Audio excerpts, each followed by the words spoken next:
Mas quando você falou de Alaíde do Feijão, a gente travou uma batalha muito grande.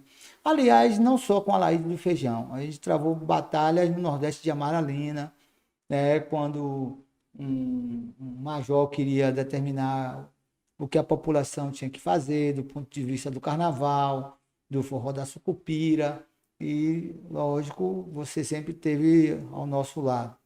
E da Laíde do Feijão, é bom que se diga, com esse histórico de Alaíde do Feijão, isso é uma mulher que cuidou dos seus filhos, de suas filhas, vendendo feijão que aprendeu com sua mãe. Quando ela faleceu, de fato, no processo da Covid, nós tínhamos que prestar uma homenagem a ela, né? Substituindo uma rua de uma família escravocrata para o nome de Alaíde do Feijão. E a gente, por uma triste surpresa, a gente encontrou um grupozinho de resistência capitaneado por um vereador que votou contra o projeto. Até os bolsonaristas votaram até a favor, a igreja votou a favor e ele não votou. E o vereador não votou e é considerado, eu gosto de falar isso, né? Nada contra ele, mas isso aí me marcou muito e eu gosto de falar essas coisas. E, e ajudou esse grupo a se rebelar contra esse projeto. E logo depois, Já aprovado, né? e o projeto já aprovado, o projeto já sancionado e tal, e a gente foi chamado no Ministério Público para responder. Eu recorri logo à CLEA, eu digo, pelo amor de Deus, eu não tenho mais condições, eu já tinha feito tudo. E CLEA, mais uma vez, nos salvou. Então, é para só a gente fazer essa reflexão. Dizer que nem todos os brancos são inimigos, mas nem todos os negros são aliados. Eu não tenho culpa de que naquele espaço do Pelourinho, né, tenha tantas ruas com nome de pessoas, de torturadores, escravocratas e tal. Nós estamos fazendo até uma pesquisa, que eu gostaria que você nos ajudasse, para que a gente pudesse levantar os nomes, substituí-los, esses nomes, por pessoas que tiveram uma história ali no Pelourinho, como Nego Fua, e tantos Mestre Prego, Neguinho do Samba, tantos outros e outras mulheres também que fazem aquilo acontecer. Então, eu aqui de público quero te agradecer, que é sempre essa figura que eu recorro. Foi quem, na verdade, me apresentou o Ministério Público, né? Que levava, de vamos resolver as coisas no Ministério Público. Você resolve o quê? Você não resolve nada, né? Mas o Ministério Público eu tenho o maior respeito e ali é que as coisas acontecem também.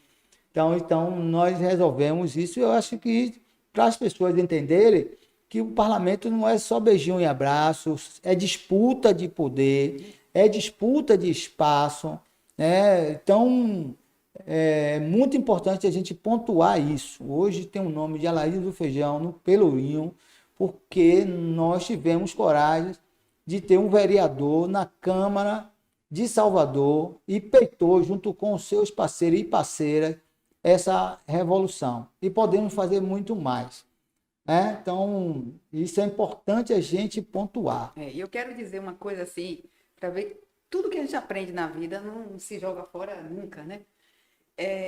Eu, na idade de 13, 14 anos, eu vivia anotando nomes de rua, principalmente no centro, e porque eu era muito entusiasmada com as aulas de Cid Teixeira, Cid Teixeira. no rádio. E eu tive a oportunidade, então, de acesso, né, aos 2 livros de história de Luiz Henrique Tavares, que recentemente faleceu ano passado, e um curso que foi produzido por Cid Teixeira, que eu participei, né, naquela idade, eu era novinha, muito professor de história e tal, e eu lá no meio. E uma das curiosidades que eu sempre tive foi o nome das ruas. Bom, quando começou a discussão dentro do que a gente chama da bancada do feijão, e aí um falava o que vai fazer, o que não vai fazer, enquanto eles estavam lá falando, e sabe como é meu estilo, eu fui pro meu computador pesquisar a família Laranjeira, encontrei nos meus arquivos, né, que eu já tinha feito pesquisa anterior, e além da pesquisa da família Laranjeira, inclusive a família de cristãos novos, porque eles eram judeus Meu que Deus, foram depois migraram. convertidos, Isso. né, para vir para o Brasil e fugido lá da perseguição.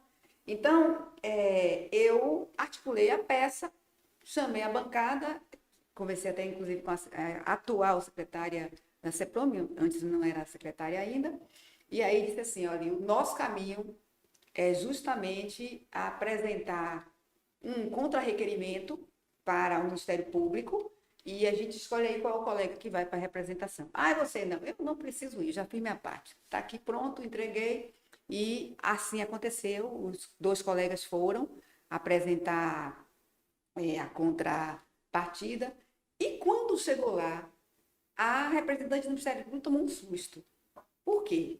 Além daquelas informações que nós levávamos, ela nos disse que tinha se baseado no relatório de um técnico do Ministério Público.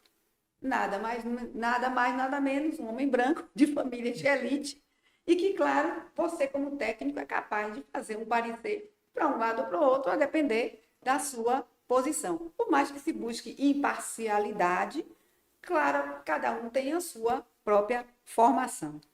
E, diante daquele fato, o Ministério Público recuou, né? Recuou. E, ao contrário, a prefeitura e o governo municipal se encorajou, foi e Colocou a a placa no placa mesmo no dia que mesmo dia o Ministério estava chamando a Público. audiência pública. Exatamente. Então, é a importância de saber que isso não aconteceu à toa. Aconteceu porque tinha pressão social, né? Tinha movimento social, mas tinha liderança na frente do poder executivo e naquele momento a liderança foi Suíca, né? Podia ter sido outro, a gente estaria aqui falando de outro, mas foi Suíca. E não é por coincidência que ele sempre está nessas grandes frentes de enfrentamento. E eu tenho observado, né, que isso tem causado, às vezes, um transtorno para algumas figuras. Tem figuras que chamava a Laíde de amiga, e essas coisas todas, e ainda insiste em chamar a rua de Laranjeiras. O nome da rua, queira você ou não, se chama Alaíde do Feijão. E se tentou até fazer, Luiz, uma mediação, que era a Laíde do Feijão Feijão, Laranjeiras. antiga Lua Laran... Laranjeira. E eles não aceitaram. Eles não queriam, eles queriam tudo. Era para manter Laranjeira. Então, realmente. Aí acabou perdendo. Quem quer tudo, perde tudo também. Então é importante a gente estar atento a tudo isso. Mas, enfim, eu não posso deixar de terminar essa conversa sem perguntar a você o que é que você tem achado aí, ou observado do governo Jerônimo Rodrigues, né?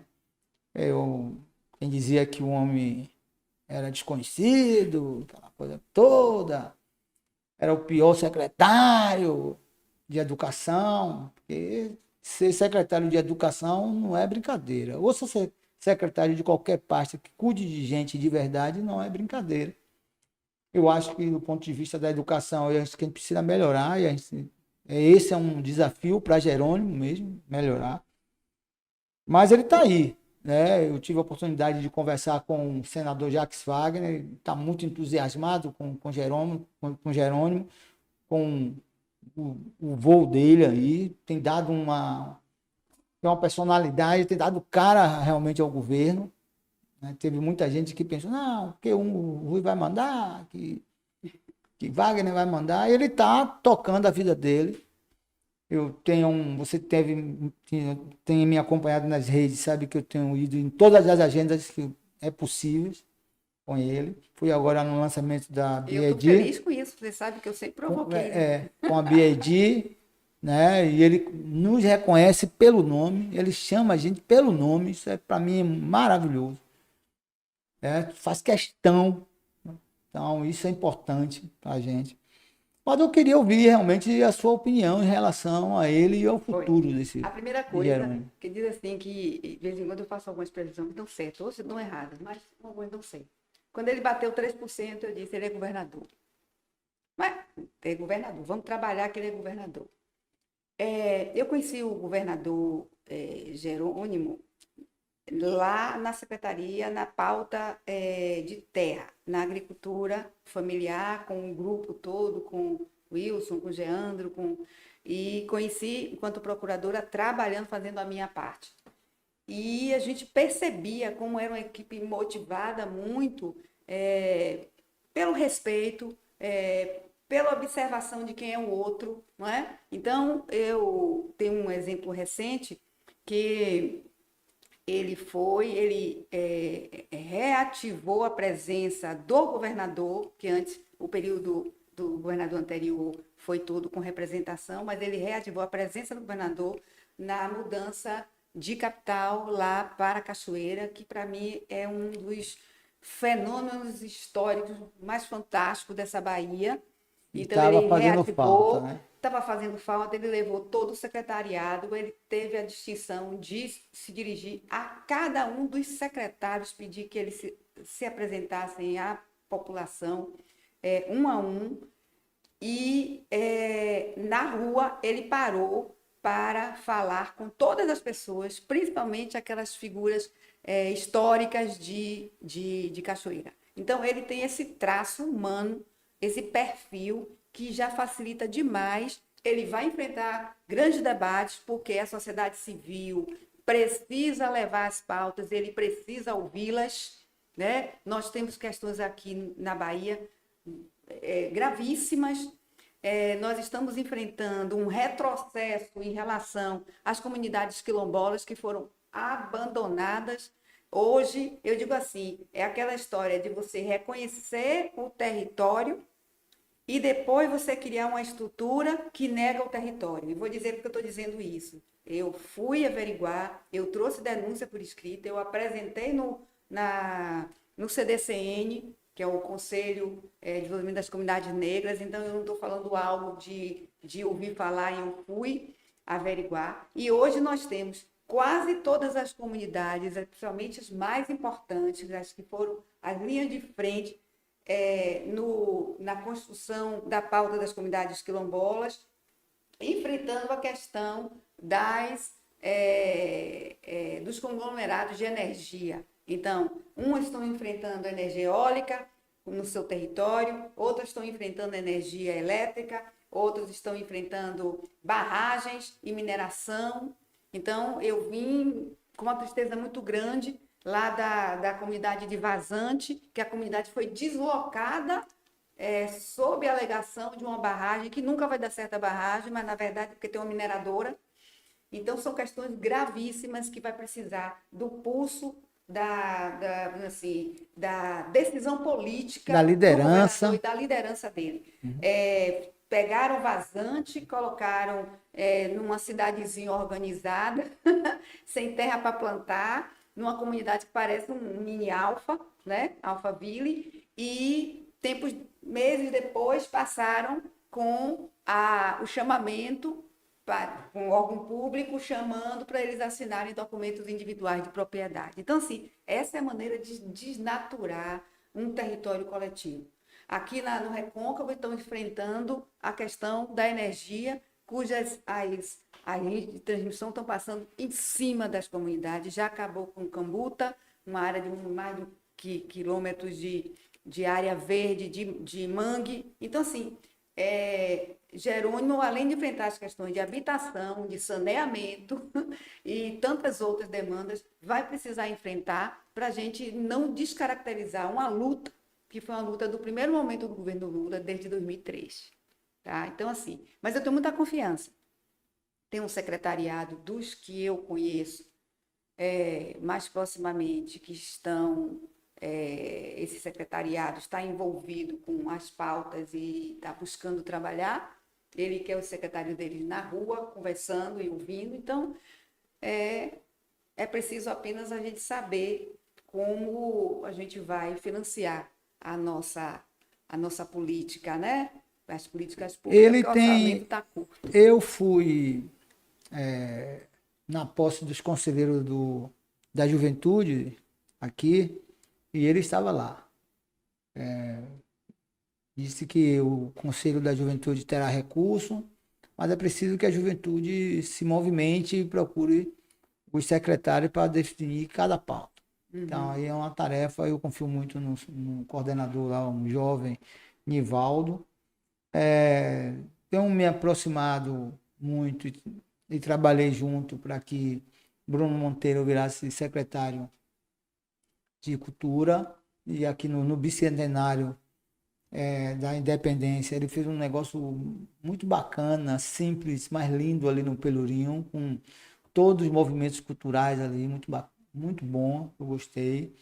E eu espero que tenha recursos de verdade para quem gosta de trabalhar. Tive o prazer de apresentar, fazer 2 sessões de entrega de títulos de cidadão soteropolitano. Você teve lá a Bruno Monteiro, eu acho que merecido, e a Fábia também, nesse processo. Entendo que é importante isso, já que você se estabelece nessa cidade, você já é um cidadão e uma cidadã.